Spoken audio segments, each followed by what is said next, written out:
Hello everyone, welcome to MedBeds Nepal.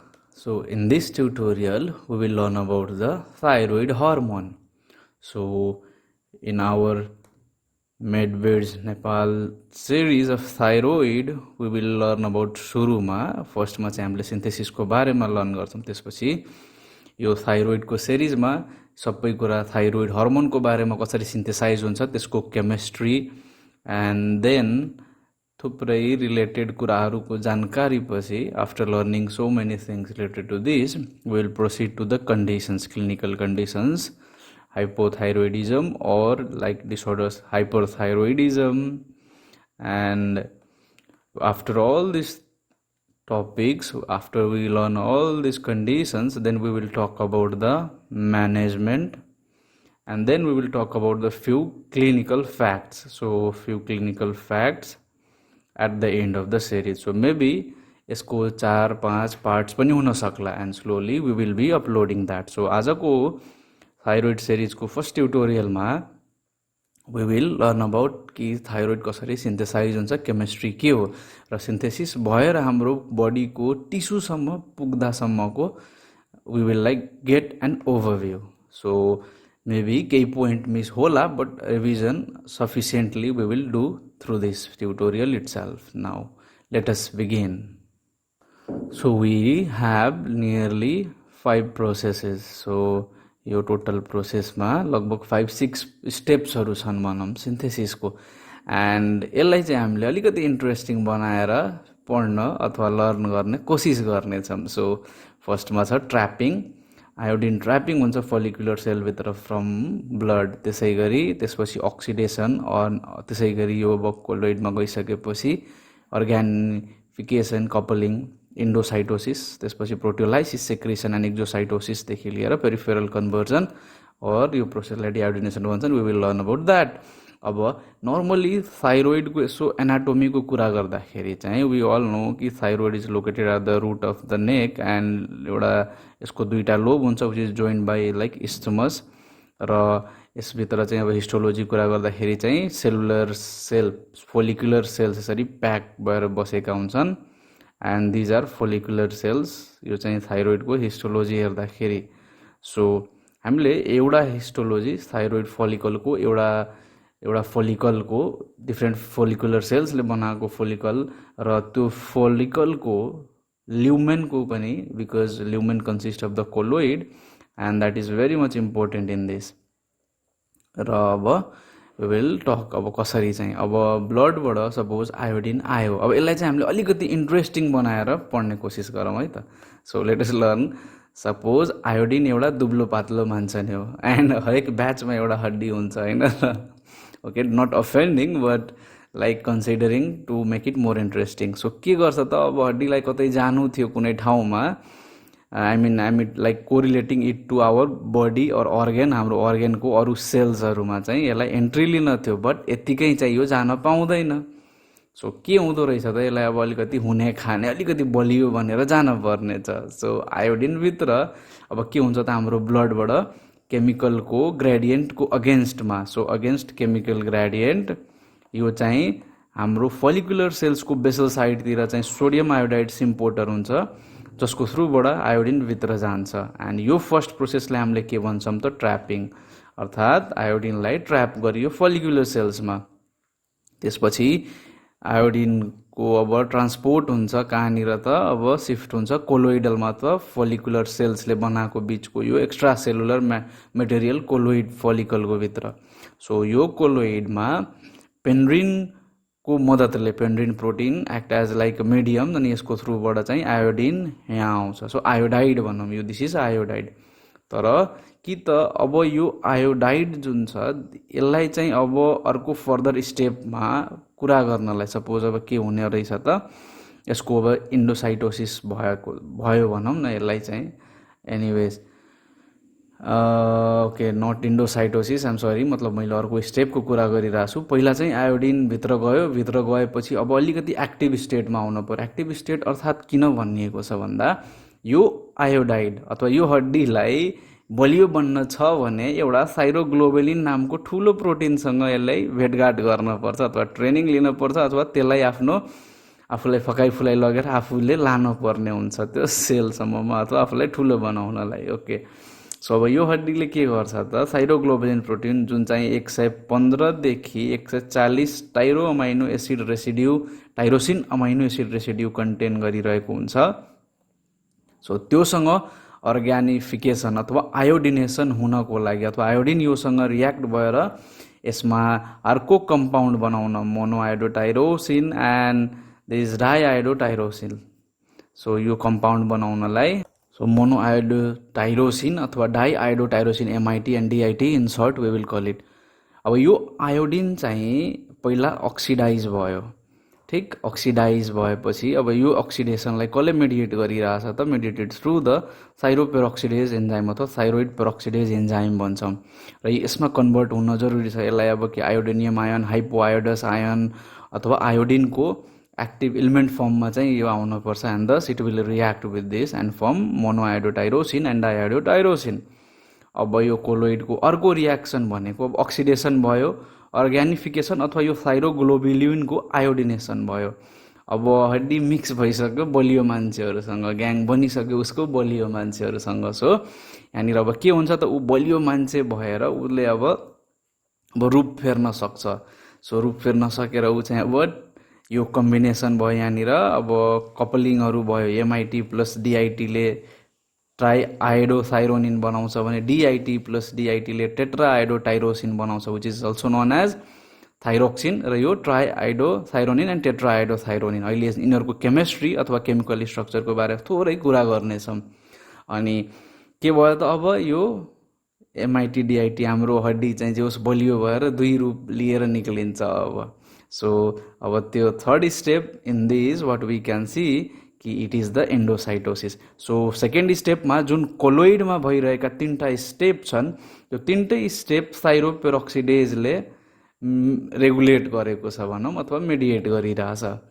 And then अब third step पछि मतलब fourth यो सेकेन्ड स्टेपको यो सबै भित्रको पार्ट 1, 2 एन्ड 3 वटा स्टेप सकेपछि थर्ड स्टेप भनेको एन्डोसाइटोसिस अथवा अब यो बनेको टोटल कम्पाउन्ड जुन चाहिँ एउटा कम्प्लेक्स बनेको छ अब हड्डीलाई बाहिर जान पर्यो। अब सो हड्डीलाई बाहिर जान छ भने यत्रो भारी लिएर अब सबैजना ग्याङ लिएर म जान्न, म आफै पनि सक्छु, यसो दुईजना आफ्नो अथवा आफ्नो दुईटा रूप उसँग खुबी छ भनौँ न, एउटा मार्सल आर्ट सिक्यो अथवा एउटा कराटे सिक्यो। Suppose we are just giving it a name and interesting way कि जसरी याद गर्न अथवा मेमोराइज गर्न सजिलो होस् भनेर। सो अब हड्डीले अब के गर्यो त आफ्नो रूप फेरेर T3 र T4 को रूपको एक्सन्सहरू उसले सिकिसकेको छ र अब ऊ बाहिर निक्लिन खोज्छ र बाहिर निक्लिनको लागि यो सेलको थ्रुबाट यताबाट आएको थियो कोलोइडमा भने यो सेलको थ्रु यता पार्ट अब फेरि एपिकल साइड हुँदै बेसल साइडमा जो होस् यो इन्डोसाइटोज हुन्छ र यो इन्डोसाइटोज भएपछि लाइसोजोमल भेसाइकलमा आउँछ यो टोटल कम्प्लेक्स सँगसँगै र यो कम्प्लेक्सको fourth number of process which is known as the proteolysis हुन्छ। सो प्रोटियोलाइसिस भएपछि लाइसोजोमल प्रोटिएजेसहरू इन्जाइमहरूले यो सबै कम्पाउन्डलाई क्लिप गरेपछि के हुन्छ त अब फ्री T3 अथवा T4 मा यिनीहरू कन्भर्ट हुन्छ र मतलब T3 र T4 मा रिलिज हुने लायक अब हुन्छ र हड्डी ब्लडमा आउन सक्ने हुन्छ। हाम्रो ब्लडमा आएर फेरि पेरिफेरल कन्भर्जन पनि हुन्छ डिफ्रेन्ट ठाउँमा, अहिले हामीले त्यो पनि कुरा गर्छौँ। सो यो भयो 6th स्टेप र इन्डोसाइटोज भएपछि बाहिर निक्लिने ब्लडमा आउने 5th स्टेप हो। बट इन्डोसाइटोसिस भएपछि प्रोटियोलाइसिस भएपछि फर्दर अब यो जुन MIT DIT यसको अब सुरुमा यसलाई ट्रेनिङ दिने अथवा यसको बडीगार्डहरू जुन थिए इट विल लाइक फेरि रिमेन एन्ड आफ्नै अड्डामा जान्छन् अब।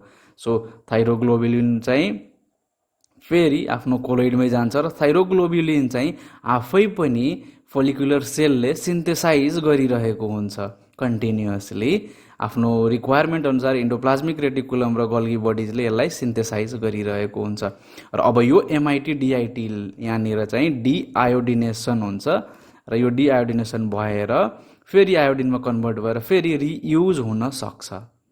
सो अब के प्रोसेस थियो 5th को त सेक्रेसन एन्ड एक्जोसाइटोसिस अथवा सेक्रेसन और एक्जोसाइटोसिस हो। सो यो यहाँबाट सिक्रिट हुन्छ र सिक्रिसन अनि त्यसपछि यो सबै प्रोसेस जति छ नि 1, 2, 3, 4, 5 this all the process are majorly regulated अथवा guided by this hormone thyroid stimulating hormone है। सो एट द एन्ड अब थाइरोइड स्टिमुलेटिङ हर्मोनले चाहिँ यो क्लब चलाइरहेको छ, यो गार्जियन हो, यो क्लब चलाइरहेको छ, अनर हो। सो यो सबै स्टेप उसले गार्ड गरिरहेको हुन्छ, आफूले हेरिरहेको हुन्छ, आफ्नो गाइडेन्समा सर्भेलेन्समा राखिरहेको हुन्छ।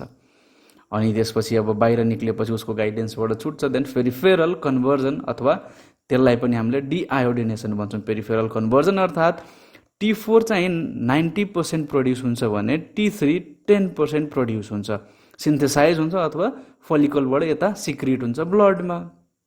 सो T3 चाहिँ अलिकति एक्टिभ भएको कारणले, अलिक फुर्तिलो भएको कारणले अलि बढी फुर्तिलो हुन्छ T3 र यसको एक्सन अलिकति दमदार छ।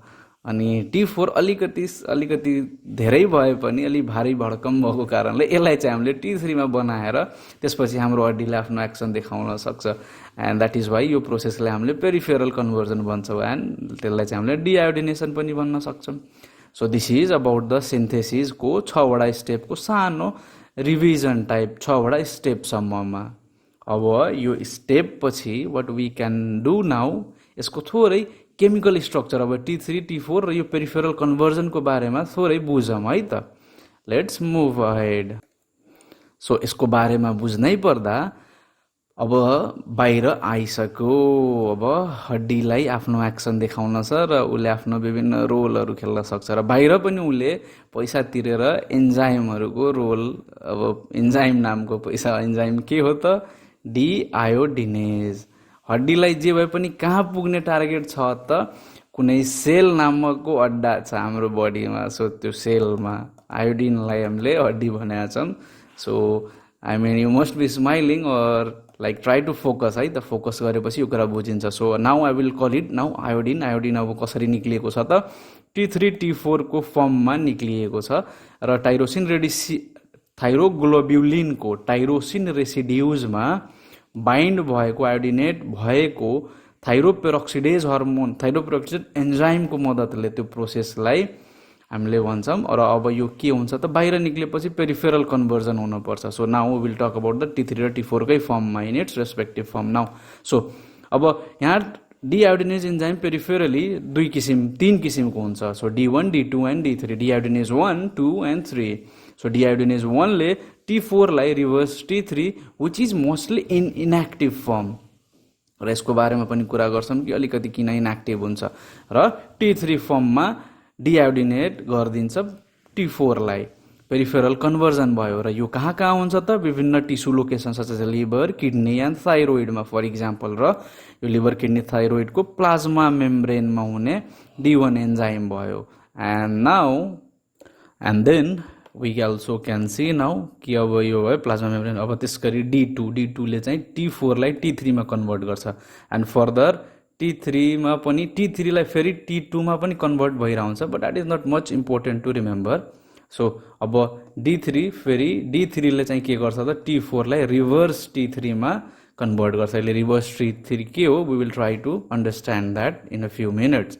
अनि अब D2 चाहिँ कहाँ कहाँ लोकेटेड हुन्छ त? कस्तो कस्तो टिस्युजमा लोकेटेड छ जसले गर्दा पेरिफेरल कन्भर्जन हुन्छ? यो अर्गेन्सहरूमा जस्तै heart, brain, thyroid, placenta, pituitary, endoplasmic रेटिकुलममा लोकेटेड हुन्छ D2 चाहिँ। यो सबै अर्गेन्स अथवा यो टिस्युजहरूको।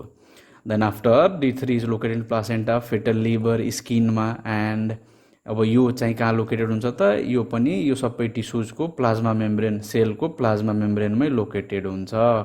सो यो भयो पेरिफेरल कन्भर्जनको brief information. And then we will talk about transport. अब हड्डीलाई कन्भर्ट गरेर एक्टिभ फर्ममा, बलियो फर्ममा यानि कि T3 को फर्ममा सपोज मोस्टली चाहिँ केले लान्छ त? यो चाहिँ हाम्रो के भयो त? यो बाइन्डिङ ग्लोब्युलिन्स हो, thyroxine binding globulin. Usually 70% of binding अथवा म्याक्सिमम चाहिँ यसमै बाइन्डिङ हुने गर्दछ र थाइरोक्सिन बाइन्डिङ प्री एल्बुमिन अथवा यसले हामीले ट्रान्सथाइरेटिन पनि भन्छौँ र अर्को एल्ब्युमिन भन्छ। सो यो सबै प्रोटिनसँग बाइन्ड भएर T3 अथवा T4 समहाउ यो सबै बाइन्ड भएर चाहिँ ट्रान्सपोर्ट हुन्छन्। कहाँ त? अब जहाँ जानुपर्ने मेन टार्गेट छ विभिन्न सेलहरूसम्ममा। सो ब्लडकै सर्कुलेसनकै थ्रुबाट डिफ्रेन्ट सेल्समा जान छ।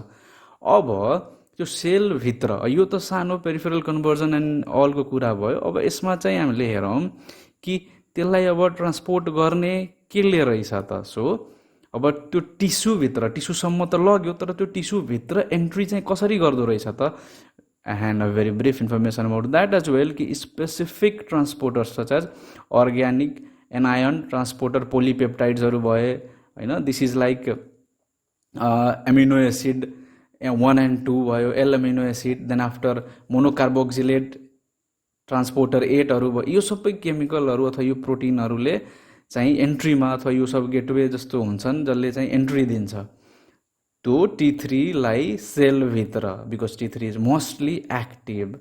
एन्ड अब त्यो चाहिँ के कस्तो एक्टिभ छ अथवा किन छ थोरै यहाँ अब केमिस्ट्री हेरेर बुझौँ। So chemistry of those chemicals.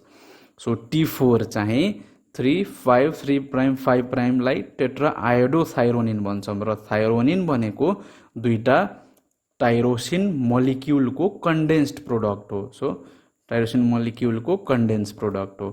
र अर्को भनेको ट्राइआइडोथाइरोनिन मतलब, र यो जुन हामीले हेरिरहेका छौँ 4 and 3, वी क्यान सी कि यो T3 र T4 भनेको नम्बर अफ आयोडिन हो। सो यो पोजिसन डिफ्रेन्ट पोजिसन्समा आयोडिन हुनु, र T3 मा आयोडिन 3टा हुनु र डिफ्रेन्ट यो पोजिसन्सहरूमा हुनु। सो 3, 5 and 3, 5, 3, 5 and 3', र यसलाई हामीले के भन्छौँ त ट्राई आयोडोथाइरोनिन। सो ट्राई आयोडो 3टा र थाइरोनिन भनेको 2 टाइरोसिन मोलिक्युलको कन्डेन्स्ड प्रोडक्ट हो। सो यो केमिस्ट्रीको बारेमा अझ अलिकति डिटेल्समा बुझ्दाखेरि अब त्यो कन्डेन्स प्रोडक्ट्सहरू भयो। अब यसको अझै डिटेलमा केमिकल। सो त्योभन्दा अलिकति अगाडि चाहिँ हामीले के कुरा गरौँ भन्दाखेरि भर्खर अघि भनेका थियौँ कि रिभर्स T3 को बारेमा। सो रिभर्स T3 को केमिकलली चाहिँ के हुन्छ 3, 3', 5' and same triiodothyronine, just position of iodine फरक भयो जसले गर्दाखेरि रिभर्स भयो, र यो इनएक्टिभ हुन्छ अथवा यो इनएक्टिभ फर्म हो। And this is active form and this is very less active form. अब केमिकलको अझै कुरा गर्दाखेरि कसरी बन्दो रहेछ नि त, suppose this is monoiodotyrosine and this is डाइआयोडोटाइरोसिनको molecule. And we can see यदि बेसिक हामीले अर्ग्यानिक केमिस्ट्री पढेका छौँ भने 3 पोजिसन चाहिँ 1, 2, 3, 4, 5, 5th पोजिसन र 3 पोजिसनमा दुईटा आयोडिन हुन्छ डाइआयोडोटाइरोसिनमा, टाइरोसिन मोलिक्युल। देन आफ्टर 3 अनि यसमा 5thमा छैन, सो एउटा मात्र आयोडिन मोलिक्युल छ, सो मोनोआयोडोटाइरोसिन भयो। र यो दुईटाको कम्बिनेसन रियाक्सन भएपछि वी क्यान सी हियर, र यो दुईटालाई यो जुन रियाक्सन हुन्छ यसलाई चाहिँ हामीले के भन्छौँ त कपलिङ रियाक्सन हो। र यो कपलिङ रियाक्सनले अब के बनायो त 3, 5, 3' ट्राइआइडोथाइरोनिन, विच वी क्यान सी 3, 5 र 3' मा आयोडिन अर्को पोजिसन। सो 3, 5, 3' मा आयोडिनको पोजिसन। So triiodothyronine. So this is about the chemistry of the T3 and T4। र यो चाहिँ 5 to 7 days half life of T4 हुन्छ भने 1 to 2 days हाफ लाइफ चाहिँ T3 को हुन्छ। र T4 लाई थाइरोक्सिन भनिन्छ, स्पेसली मेजर। अब यी भयो थुप्रै सिन्थेसिस केमिस्ट्रीका कुराहरू र ट्रान्सपोर्टेसनका कुराहरू, र यीसँग रिलेटेड थुप्रै क्लिनिकल कन्डिसन्सहरू हामीले पार्ट बाई पार्ट डिस्कस गर्ने नै छौँ। र अब यसपछि सानो एउटा इम्पोर्टेन्ट क्लिनिकल जुन योसँग रिलेटेड छ त्यो कुराको अलिकति जानकारी राखौँ, जसलाई के भनिन्छ दुईटा डिफ्रेन्ट इफेक्ट्स छन्, वुल्फ साइकोफ इफेक्ट र जर्ज Basedow. These are very very high yield. So this being a very high yield, we let us see in short about these two as well.